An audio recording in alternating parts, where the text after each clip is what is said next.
While Traore calls for African unity from the grassroots, the O negotiates trade deals with the EU and IMF. This isn't just political, it's philosophical. It's a battle between a new vision of Africa and the last gasp of the old order. Sanctions, isolation, and new alliances. Under ONECAO's sanctions, Burkina Faso has lost access to some development funds and diplomatic privileges. But Traore isn't backing down. Instead, he's building new alliances. With Russia, for military and energy support. With Turkey, for infrastructure.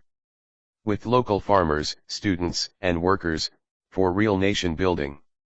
He's also strengthening ties with Guinea, Mali, and Niger to build an alternative African network, one based on trust, not dependence. Africa must stop begging, he declared. We are rich in minerals, culture, and courage. What we lack is unity, and we're building it now. A battle for Africa's soul. This is bigger than Burkina Faso. It's bigger than Ibrahim Traoré. It's about who gets to define Africa's future. Will it be written by Western-funded institutions and elites in air-conditioned boardrooms?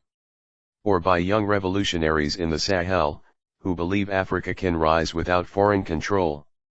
The African Union has a choice. Stand with the people and adapt.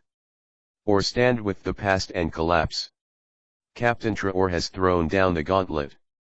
And the youth of Africa are watching. This is not the end. It's the beginning of a new chapter. The old Africa is dying and a new Africa is being born in the fire of resistance.